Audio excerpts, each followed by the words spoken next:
قرآن مجید میں اللہ سبحانہ نے بھی ان کی توقیر، احترام اور عزت کو بجا لانے کا حکم ارشاد فرمایا۔ آج میری معروضات کا جو نقطہ بیان ہے وہ یہ ہے کہ جس شخص نے بھی نبی کریم صلی اللہ علیہ وسلم کی تعلیم کے خلاف حضور اقدس علیہ الصلوۃ والسلام کے صحابہ کے بارے میں یا نبی کریم صلی اللہ علیہ وسلم کے آل اطہار کے بارے میں کسی بھی طریقے سے کوئی حرکت ایسی کی جس سے ان کی اہانت کا ارتکاب ہو، یا کوئی ایسی بات کہی جو ان مقدس ہستیوں کی عزت و حرمت کے منافی ہو، اللہ سبحانہ نے اس کے اوپر گرفت ضرور فرمائی ہے۔ سب سے پہلے اس ضمن میں یہ حدیث جو میں نے آپ حضرات پر پڑھی ہے، محدثین میں سے امام نسائی رحمۃ اللہ تعالی علیہ نے اس حدیث کو نقل فرمایا ہے، اور امام ترمذی علیہ الرحمہ نے بھی۔ سیدنا عبداللہ ابن مغفل رضی اللہ تعالی عنہ یہ بیان فرماتے ہیں کہ اللہ کے رسول صلی اللہ علیہ وسلم نے ارشاد فرمایا، اللہ اللہ فی اصحابی، اللہ اللہ فی اصحابی۔ دو مرتبہ سرکار دو عالم علیہ السلام نے یہ کلمہ ارشاد فرمایا، جس کا معنی اور مفہوم امت کے علماء نے یہ متعین فرمایا کہ رسول اللہ علیہ السلام فرماتے ہیں کہ لوگوں، میرے صحابہ کے معاملے میں ہمیشہ اللہ کا خوف کرنا، اللہ سے ڈرتے رہنا۔ اور سرکار دو عالم علیہ السلام نے فرمایا، لا تتخذوہم غرضا من بعدی، میرے اس دنیا سے چلے جانے کے بعد میرے صحابہ کو اپنی تنقید کے نشانے پر نہ رکھنا۔ حضور کے الفاظ کو بڑی توجہ سے سماعت فرمائیں، انشاءاللہ مجھے امید ہے کہ سبق نصیب ہوگا۔ لا تتخذوہ غرضا من بعدی، میرے بعد میرے صحابہ کو غرض یعنی تنقید کے نشانے پر نہ رکھنا۔ سرکار دو عالم علیہ السلام نے مزید فرمایا، فمن احبہم فبحبی احبہم، جس شخص نے میرے صحابہ سے محبت کی، سچ یہ ہے کہ اس نے میرے ساتھ محبت کی وجہ سے میرے صحابہ سے محبت کی۔ فمن ابغضہم فببغضی ابغضہم، جس شخص نے میرے صحابہ سے بغض رکھا، ان سے عداوت رکھی، تو سبب اس کا یہ ہے کہ حقیقت میں وہ میرے ساتھ بغض رکھتا ہے، اور میرے ساتھ دشمنی اور بغض کی وجہ سے وہ میرے صحابہ سے بھی بغض رکھتا ہے۔ اس کے بعد سرکار دو عالم علیہ السلام نے فرمایا، فمن آذاہم فقد آذانی، میرے صحابہ میں سے کسی ایک کو بھی جس شخص نے کوئی اذیت پہنچائی، تکلیف دی، اس نے گویا مجھے تکلیف پہنچائی، فقد آذانی، اس نے مجھے تکلیف دی، ومن آذانی فقد آذى اللہ، جس نے مجھے اذیت پہنچائی اس نے اللہ سبحانہ کو اذیت پہنچائی، اور جس نے اللہ سبحانہ کو اذیت پہنچانے کی کوشش کی، تکلیف دینے کی کوشش کی، حضور فرماتے فَيُوشِكُ أَن يَأْخُذَهُ اللَّهُ، بہت جلد ممکن ہے کہ اللہ اس کی گرفت فرمائے۔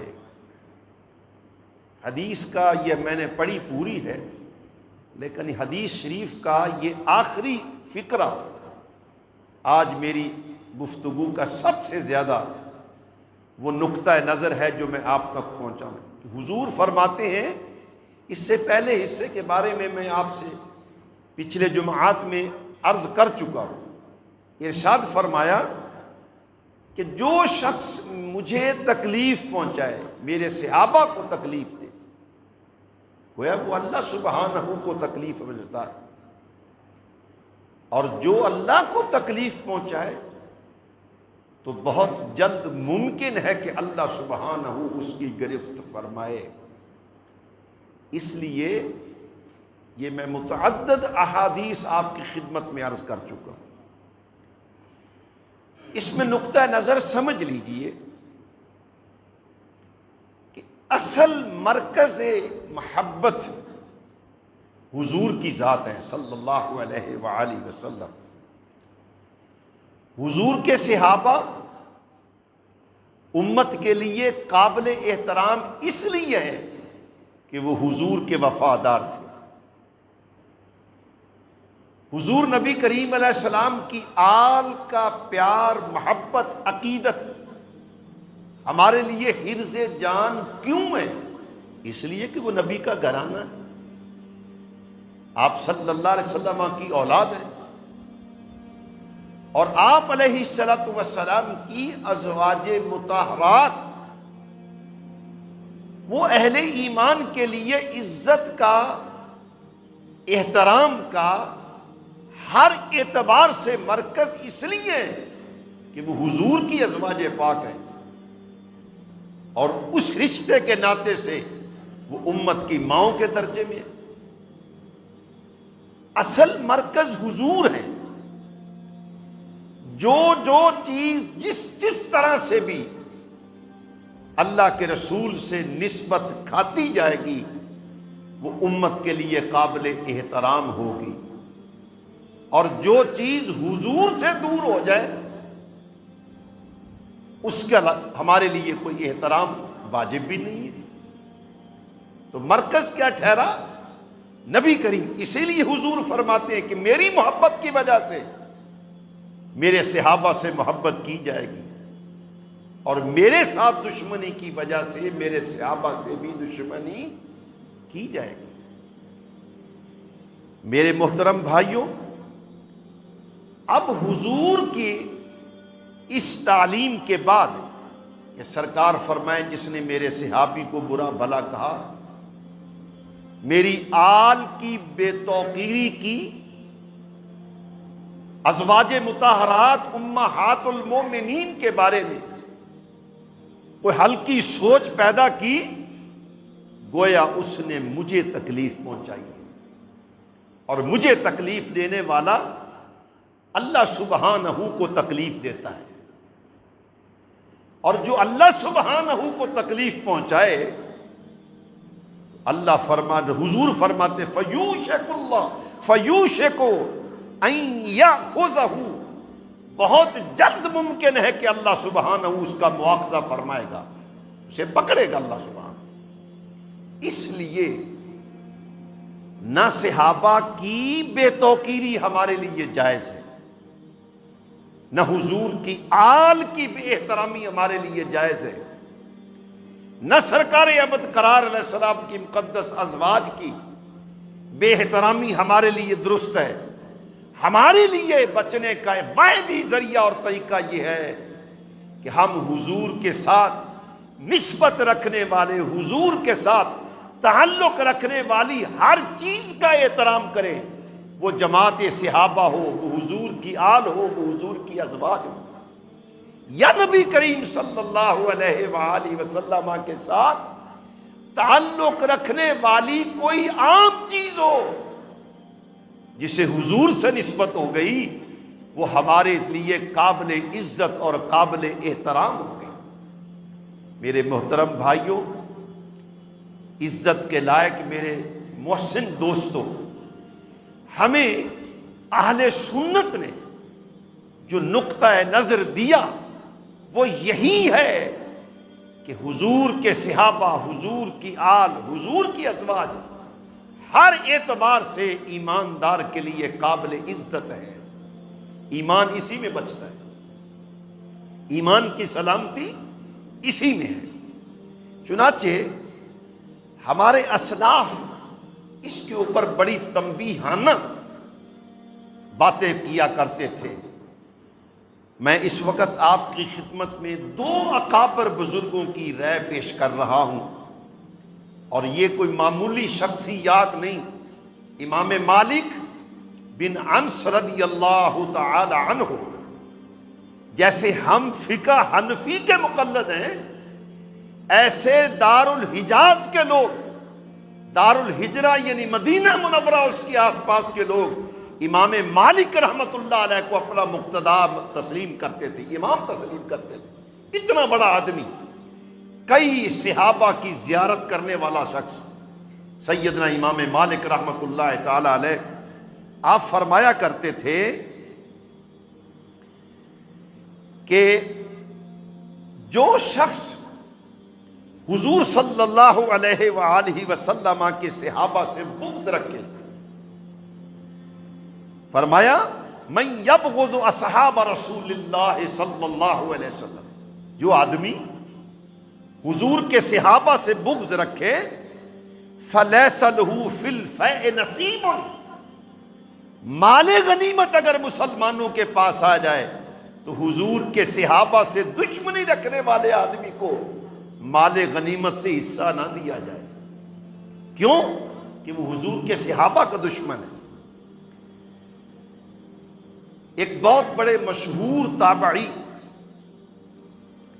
میمون بن مہران رحمت اللہ تعالی علیہ فرماتے ہیں، ان کے اس قول کو امام احمد بن حنبل رحمت اللہ علیہ نے نقل فرمایا۔ ارشاد فرماتے تھے سیدنا مامون بن مہران کہ لوگوں تین عادتیں چھوڑ دو، تین باتیں، اور یہ ہمارے لیے تعلیم بھی ہے، ہمیں نقطہ نظر اس کو سمجھنا چاہیے۔ فرماتے تین امور جو ہے، تین باتیں، تین عادتیں چھوڑ دو۔ کیا؟ نمبر 1 سب الصحابہ، حضور کے صحابہ کو برا بھلا کہنا کبھی نہ یہ سوچا کرو، یہ چھوڑ دو عادت۔ اور بلکہ حدیث ہے رسول پاک علیہ السلام کی کہ اگر تمہاری موجودگی میں حضور کے صحابہ کی تنقیص کی جا رہی ہو تو اس شخص سے الگ ہو جاؤ جو حضور کے صحابہ کے بارے میں کوئی ہلکا لفظ کہنا۔ فرمایا کہ تین باتیں چھوڑ دو، سب اصحاب محمد صلی اللہ علیہ وسلم، حضور کے صحابہ کو کبھی برا بھلا نہ کہا کر، رضی اللہ عنہم وصلی اللہ علیہ وسلم۔ اور پھر فرمایا کہ دوسری بات والنظر فی النجوم، ستاروں کو دیکھ کر کے اپنی قسمت کا حال معلوم کرنا، یہ چھوڑ دو۔ یہ کیا کرو؟ چھوڑ۔ آج ہمارے بچے، ہماری مائیں بہنیں بیٹیاں، ہم لوگ خود نجومیوں کے پاس دھکے کھاتے پھرتے ہیں، روپیہ برباد کرتے ہیں، عزتیں برباد کرتے ہیں۔ اصل نقطہ نظر اسلام یہ دیتا ہے کہ اللہ پر بھروسہ کرو۔ یہ ستاروں کی چالیں، یہ دنیا کا ماحول، ساری چیزیں میرے خالق کے گرفت میں ہیں، قبضے میں ہیں۔ ارشاد فرمایا النظر فی النجوم، یہ ستاروں سے امیدیں لگانا، ان میں غور و فکر کرنا، یہ چھوڑ دو۔ اور تیسری بات والنظر فی القدر، مسئلہ تقدیر میں الجھنا چھوڑ دو، یہ بھی بڑا ضروری ہے۔ ہم ہر اچھائی اپنے ذمہ ڈالتے ہیں، میں نے یہ کیا تھا جی، میں بڑا بندہ سمجھدار ہوں جی، میرے کو دھوپ میں سفید تھوڑے ہو گئے، دعوے کرتے ہیں ہم۔ لیکن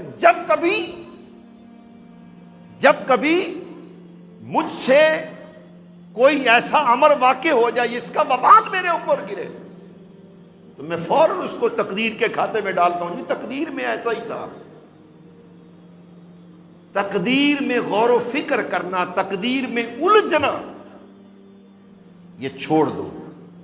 اور اس پر خود رسول اللہ صلی اللہ علیہ وآلہ وسلم نے بڑی تنبیہانہ ناراضگی فرمائی ہے۔ حضور فرماتے ہیں میرے ہوتے ہوئے بھی تم مسئلہ تقدیر میں الجھتے ہو، تمہیں یہ امر نہیں کرنا چاہیے۔ یہ سارے معاملات اللہ کے سپرد کرو، اپنے آپ کو، اپنے اہل کو، اپنے گھر کو، اپنی زندگی کے ہر لمحے کو اپنے خالق و مالک کے سپرد کر دو، وہی بہتر کرنے والا ہے، اس پر بھروسہ کرو۔ ستاروں سے امیدیں لگانا، تقدیر سے الجھنا، یہ مسلمانوں کا شیوا نہیں ہے۔ تو سیدنا مامون فرمایا کرتے تھے کہ لوگوں یہ 3 عادتیں تمہارے اندر مسلمانوں نہیں ہونی چاہیے، کبھی حضور کے صحابہ کو برا بھلا نہ کہنا، کبھی ستاروں سے امیدیں نہ لگانا، کبھی مسئلہ تقدیر میں نہ الجھنا، ورنہ تم گمراہ ہو جاؤ گے۔ پیارے بھائیوں، ایسے ہی امت کے بہت بڑے عالم دین امام ابو جعفر طحاوی رحمۃ اللہ تعالی علیہ ارشاد فرمایا کرتے تھے کہ جو شخص نبی کریم صلی اللہ علیہ وسلم کے صحابہ سے، حضور کی آل سے دشمنی رکھے، ہم اس سے کیسے دوستی کر سکتے ہیں؟ حضور کی آل کی محبت، حضور کے صحابہ کی عقیدت، حضور کی مقدس ازواج امہات المومنین، ان کے ساتھ حسن عقیدت کا تقاضا یہ ہے کہ میں ہر اس شخص سے دور رہوں جو ان پاک ہستیوں کے بارے میں کوئی ہلکا لفظ کہے۔ اس کا بہت بڑا وبال ہے، جس کے میں نے حدیث ہی عرض کی، میں پھر اس کو دوہرا رہا ہوں۔ حضور کے صحابہ، حضور کی آل، حضور کی ازواج، ان کے بارے میں کبھی بھی نہ ہلکا سوچو، نہ ہلکا کہو، نہ ہلکا لکھو۔ کہیں اگر تمہیں بات سمجھ نہیں آ رہی، اپنے علم کی ہار مان لو، چپ ہو جاؤ، مگر نبی کریم علیہ السلام کی ان مقدس ہستیوں کے اوپر جو ہے حرف گیری کرنا چھوڑ دو، ایمان کی تباہی ہو جائے گی۔ حضور فرماتے ہیں کہ جس نے اللہ کو تکلیف پہنچائی، فَيُوشِكُ أَن يَأْخُذَهُ، اللہ اس کا مواخذہ کرے گا، اس کے پکڑے گا، وہ اللہ کے عذاب اور رب کے قہر کا شکار ہوگا۔ چنانچہ بڑے ذمہ دارانہ باتیں میں اس وقت آپ کی خدمت میں عرض کر رہا ہوں، سنیے توجہ سے۔ حضور کے ایک صحابی ہیں سیدنا سعد بن ابی وقاص رضی اللہ تعالی عنہ، اور یہ عظیم شخصیت ہیں وہ سیدنا سعد بن ابی وقاص رضی اللہ تعالی عنہ، جن کے بارے میں ہمارے آقا محمد مصطفیٰ علیہ الصلوۃ والسلام نے فرمایا، سعد تجھ پر میرے ماں باپ قربان ہو جائیں۔ یارو سوچو نا، ساری زندگی صحابہ کا یہ نعرہ رہا، ہر صحابی کا، فدا کا ابی و امی یا رسول اللہ، حضور میرے ماں باپ آپ پر قربان ہو جائیں، حضور میرے ماں باپ آپ پر قربان، ہماری عزتیں آپ پر قربان ہو جائیں۔ صحابہ یہ نعرہ لگاتے تھے، مگر سعد وہ خوش نصیب صحابی ہیں حضور کے، جن کے بارے میں اللہ کا رسول فرمایا کہ سعد تجھ پر میرے ماں باپ قربان ہو جائیں۔ کتنا بڑا عظیم آدمی ہوگا، اور یہ حضور کے ننہالی ہے، بڑا کرامت کا رشتہ ہے نبی کریم علیہ الصلوۃ والسلام کے ساتھ ان کا۔ سیدنا سعد رضی اللہ تعالی عنہ کے بارے میں ایک وقت آیا، ایک شخص نے بد زبانی کی، میں آپ کو بار بار تنبیہ کر رہا ہوں، عرض کر رہا ہوں کہ ہمیں یہ بالکل جذبات کے اوپر ضبط رکھنا چاہیے۔ حضور کے صحابہ، حضور کی آل، حضور کی ازواج، یہ دین کا محور و مرکز ہے. ان کے بارے میں کبھی ہلکا نہ سوچو، ہلکا لفظ نہ کہو. سنیے گا، سیدنا سعد رضی اللہ تعالی عنہ، ایک موقع بنا ایسا کہ ان کے بارے میں علماء سیر لکھتے ہیں کہ اسامہ بن قتادہ نامی ایک شخص تھا. نام یاد رکھیے، کیا نام ہے؟ اسامہ بن قتادہ. ان کی کوئی بات حضرت سعد رضی اللہ تعالی عنہ سے ہو گئی. اس نے 3 الزام حضرت سعد کو دیے. کتنے؟ 3 الزام. نمبر 1 پہ کہتا ہے کہ فَإِنَّ سَعْدَ كَانَ لَا يَسِيرُ بِالسَّرِيَّةِ أَوْ كَمَا قَالَ، کہ سعد کبھی بھی جہاد میں نہیں جاتے. پہلا الزام کیا دیا؟ کہ سعد بن ابی وقاص کبھی خود جہاد میں، اللہ کے رسول کے ساتھ جہاد میں نہیں جاتے. بات طوالت تھوڑی سی ہو جائے گی، اور میں جو فکرہ ابھی پہلے عرض کر رہا ہوں نا کہ حضور نے فرمایا کہ سعد تجھ پر میرے ماں باپ قربان ہوں، یہ غزوہ احد کا موقع تھا.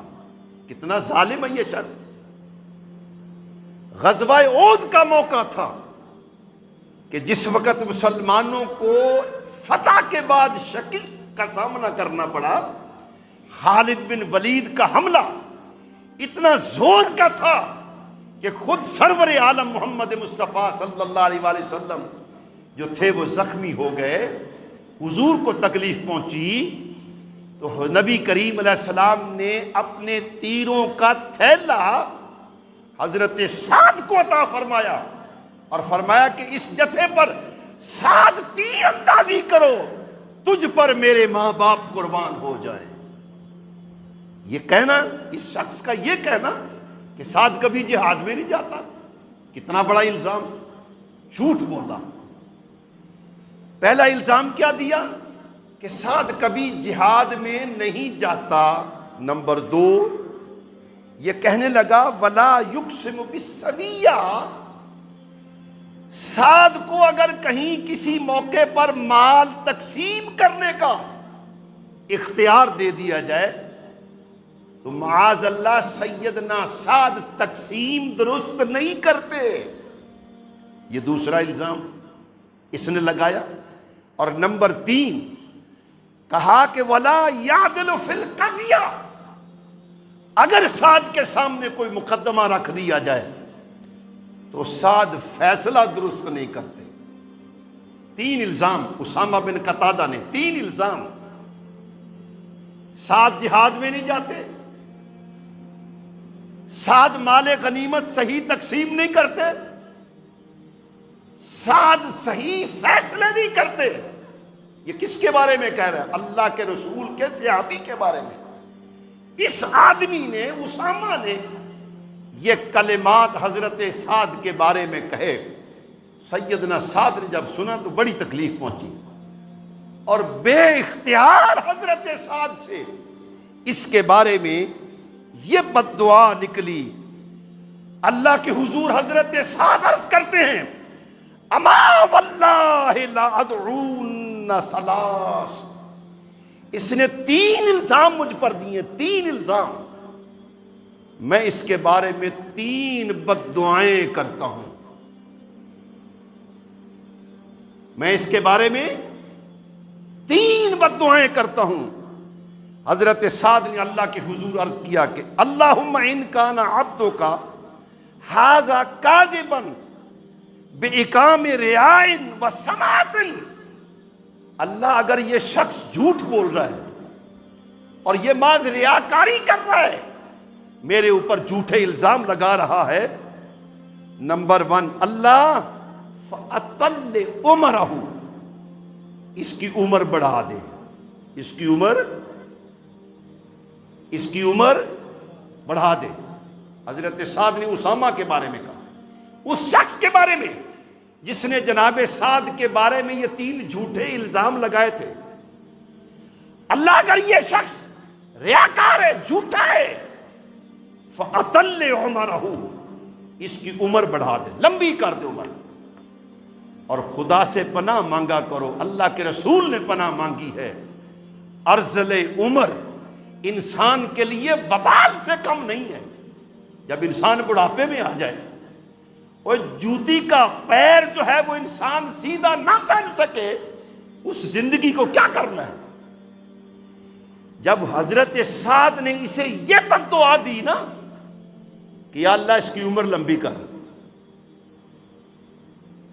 تو اس شخص کے بارے میں علماء بیان کرتے ہیں کہ اس کی آنکھوں کے بھویں جو تھے وہ اس کی آنکھوں کے اوپر گر گئے تھے، اتنا بوڑھا ہو گیا تھا، اتنا بوڑھا۔ اور دوسری بد دعا اس کے بارے میں حضرت سعد نے یہ فرمائی، وَأَطَلِّ فَقْرَهُ، یا اللہ پناہ دے دے، اللہ اس کے اوپر محتاجی، فقر، ذلت مسلط کر۔ یہ مجھ پر الزام لگاتا ہے۔ سیدنا سعد کی یہ بد دعا بھی اس کے حق میں قبول ہوئی۔ یہ در در پہ ٹھوکریں کھاتا تھا اور لوگوں سے مانگا کرتا تھا۔ جن لوگوں نے اس کو دیکھا، یہ در در کی ٹھوکریں کھاتا اور دنیا میں مانگ مانگ کے وقت گزارا پورا کرتا تھا۔ اور تیسری بد دعا سیدنا سعد رضی اللہ تعالی عنہ نے اس کے بارے میں فرمائی کہ وَعِزَهُ بِالْفِتَنِ، اللہ زندگی کے آخری حصے میں اسے رسوا کرنا۔ خدا سے پناہ مانگو بھائیوں، بزرگوں، میرے لیے بھی دعا کرو، میں آپ کے لیے دعا گوں۔ اللہ نے اسے ایسے فتنوں میں مبتلا کیا تھا کہ یہ بڑھاپے کے عالم میں نوجوان بچیوں کے ساتھ شرارتیں کیا کرتا تھا۔ یہ صحابی رسول کی بد دعا کا نتیجہ ہے۔ اس نے 3 الزام دی حضرت سعد کو، اور جواب میں حضرت سعد نے 3 بد دعائیں دی، تینوں اللہ سبحانہ نے اس کے حق میں قبول کی، اور یہ رسوائی کی موت مرا تھا۔ میرا عرض کرنے کا مدعا آپ سے صرف یہ ہے کہ لوگوں، ہمیں سمجھ آئے یا نہ آئے، ہمارے علم کی ہار مان لینا ہمارے لیے درست ہے۔ اپنی معلومات کو پسے پشت ڈال دو، مگر کبھی رسول اللہ کے صحابی کے بارے میں ہلکا لفظ نہ کہو۔ تعلیم ہے یہ دین کی، تعلیم ہے یہ اسلام کی، تعلیم ہے یہ محمد رسول اللہ کی صلی اللہ علیہ وسلم۔ حضرت سعد کی یہ بد دعائیں اس کی حق، اور یہ شخص سر عام پھر کہا کرتا تھا۔ سعد کو تو انتقال ہو گیا، حضرت سعد تو انتقال فرما گئے تھے۔ جب بڑھاپے کی ان منزلوں سے یہ گزر رہا تھا نا، تو یہ کہا کرتا تھا اسامہ بن قتادہ کہ مجھے سعد کی بد دعا لگ گئی، مجھے عبرت کا نشان تھا یہ شخص۔ دنیا میں ہر حال میں اپنے آپ کو اللہ کی پناہ میں دے دو، اور کوئی ڈھوئی نہیں ہے اور کوئی جگہ نہیں میرے آپ کے لیے۔ اقبال نے کیا خوبصورت بات کہی تھی، نہ جہاں میں کہیں پناہ ملی، جو پناہ ملی تو کہاں ملی، میرے جرم خانہ خراب کو تیرے عفو بندہ نواز میں۔ کوئی اور ہے جناب؟ اگر ہم رسول اللہ صلی اللہ علیہ وسلم کے ساتھ وفاداری نہ کریں، حضور کے صحابہ کے ساتھ وفاداری نہ کریں، حضور کی آل کے ساتھ وفاداری نہ کریں، حضور کی پاک ازواج کے ہم وفادار نہ رہیں، تو مجھے بتاؤ نا کہ ہمیں پناہ کہاں ملے گی؟ نہ دنیا میں پناہ ملے گی، نہ آخرت میں میرے لیے پناہ ہوگی۔ اس لیے میں اس بات پر بڑا زور دیا کرتا ہوں کہ خدا کے لیے اپنی معلومات کو پیچھے رکھو۔ حضور کے صحابہ کے بارے میں آپ سے کوئی ہلکا لفظ نہیں نکلنا چاہیے۔ یہ آدمی کہا کرتا تھا کہ مجھے سعد کی بد دعا لے گئی، اس نے برباد کر دیا مجھے۔ آئیے سنیں، ایسے ہی حضور کی آل ایمان کا مرکز ہے، کتنا وہ خارجی اس ذہن ہوگا شخص، کیسا وہ ناسمی ہوگا جو نبی کریم علیہ السلام کے صحابہ کی عقیدت کی آڑ میں حضور کی آل کے کسی فرد کو تنقید کا نشانہ بنائے۔ اور ایسے لوگوں کی آج بھی دنیا میں کمی نہیں ہے، میں اس تفصیل میں نہیں جا سکتا، میں آج آپ کو سمجھا یہ رہا ہوں کہ مجھے آپ کو ان مقدس ہستیوں کے بارے میں بڑا محتاط رویہ اختیار کرنا چاہیے۔ سنیے گا، حضرت سیدنا حسین رضی اللہ تعالی عنہ آپ شہید ہو گئے، دنیا جانتی ہے۔ آپ کی شہادت کے بعد ایسے بد نصیب بھی دنیا میں موجود تھے، سنیے گا سنیے گا، اور اس روایت سے ہمیں ان لوگوں کے انجام کا تعین کر لینا چاہیے جنہوں نے محمد الرسول اللہ کے نواسے کے سینے پہ چھریاں ماری تھی۔ لوگ کتنی بڑی جرأت کے ساتھ یار حضرت حسین کو باغی، کلیجہ منہ کو نہیں آتا بندے کا، یزید کو حق پر انسان لرز اٹھتا ہے جب اس قسم کے فکرے پڑھتا یا سنتا ہے۔ حضرت حسین کی شہادت ہو گئی، اور حضرت حسین رضی اللہ عنہ کے بعد، یہ امام طبرانی کا بیان ہے، یہ چھوٹا بندہ نہیں ہے۔ امام طبرانی رحمت اللہ علیہ فرماتے ہیں کہ بنو اسد قبیلہ ایک عربوں کا قبیلہ تھا، اس میں سے ایک شخص ایسا تھا بدنہاد جس نے سید الشہداء حضرت امام علی مقام رضی اللہ تعالی عنہ کی قبر انور کی بے حرمتی کی، حضرت حسین کی نہیں۔ سنیے گا، حضرت حسین کی قبر انور کی، اس مرکز مبارک کی جس میں حسین کا جسد خاکی موجود تھا، اس قبر کی۔ اب طبرانی کے الفاظ جو ہیں وہ میں نہ پڑھ سکتا ہوں نہ آپ پر بیان کر سکتا ہوں، بس اس کا سادہ لفظوں میں ترجمہ میں آپ کے سی خدمت میں یہ عرض کر رہا ہوں کہ اس نالائق ترین شخص نے سیدنا حسین رضی اللہ تعالی عنہ کی قبر انور کی، مرکز بے پاک کی، جس میں میرا حسین جلوہ گر تھا، اس مبارک مٹی کی بے حرمتی کی۔ اس بنو اسد قبیلے کے آدمی نے آگے الفاظ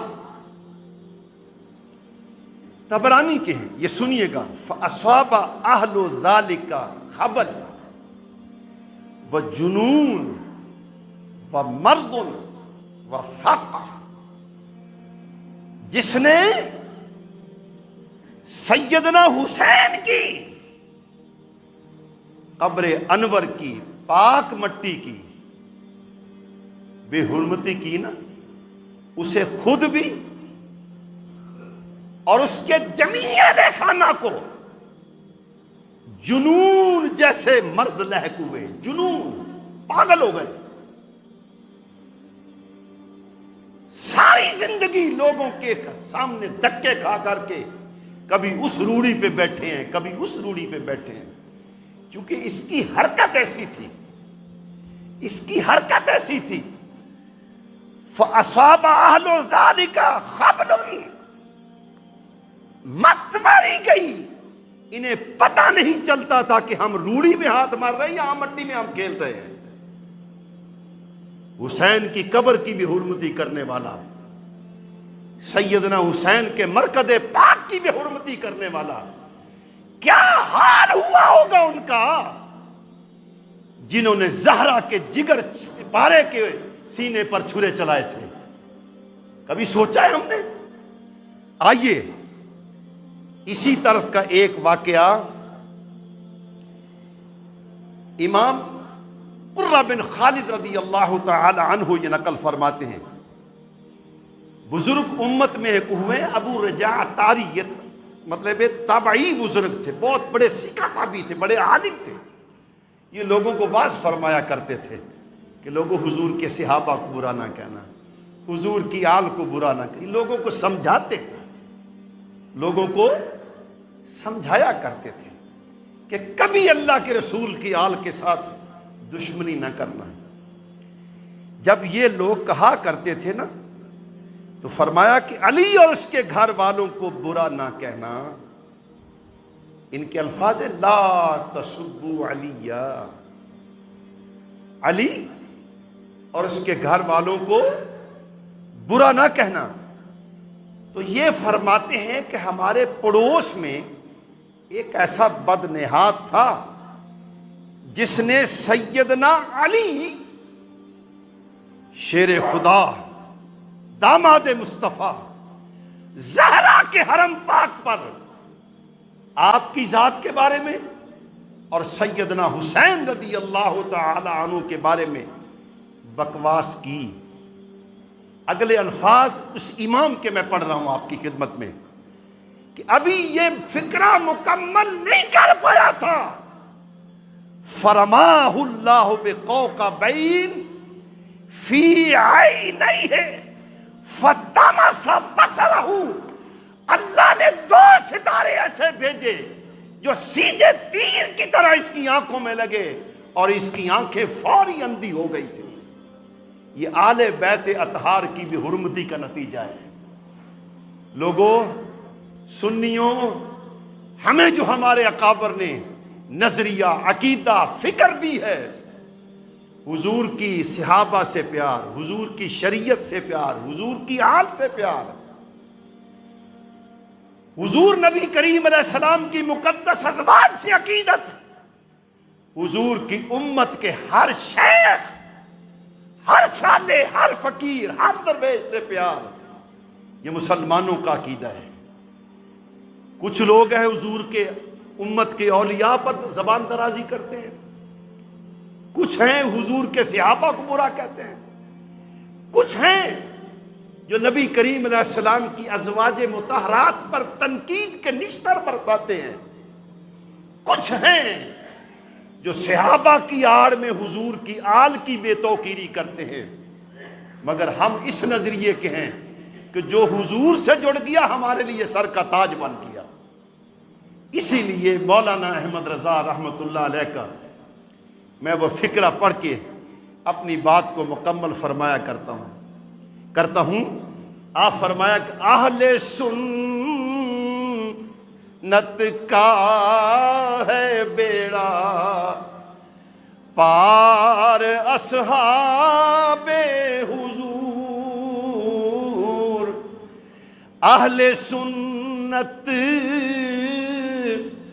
کا ہے بیڑا پار اصحاب حضور، اہل سنت کا ہے بیڑا پار اصحاب حضور، نجم ہیں، ستارے ہیں، نجم ہیں اور ناؤ ہے، اطرت رسول اللہ کی۔ ہمیں حضور کی آل سے بھی پیار ہے، حضور کے صحابہ سے بھی عقیدت ہے، حضور کی پاک ازواج ہماری مائیں ہیں، حضور سے نسبت کھانے والی ہر ایک چیز مومن کے لیے قابل عزت ہے، اور جو حضور سے نہیں جڑا وہ ہمارا ہے ہی نہیں، وہ ہمارا ہے ہی نہیں۔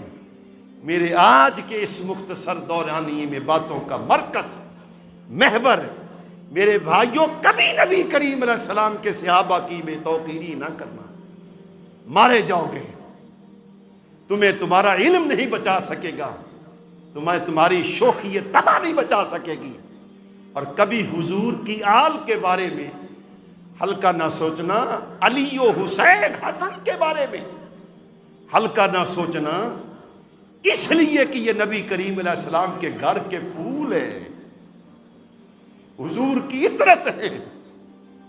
اللہ کا رسول فرمائے کہ علی سے محبت کرے گا وہی جو مومن ہوگا، علی سے بغض رکھے گا وہی جو منافق ہوگا۔ علی کی شخصیت ایمان کا معیار ہے، ہم کیسے ان کو تولیں؟ یہ ہمارے تول سے اونچے ہیں، ہمارے علمی، ہماری سوچیں، ہمارے تحریریں سب ہیج ہیں، ان کے مقام اور مرتبے اونچے ہیں۔ اللہ سبحانہ ان کی عزت میں اور برکت فرمائے۔ اللہ ان پاک لوگوں کی برکت سے مجھے آپ کو سلامتی فکر کے ساتھ زندگی دے دے، اللہ ایمان پہ خاتمہ نصیب فرما دے۔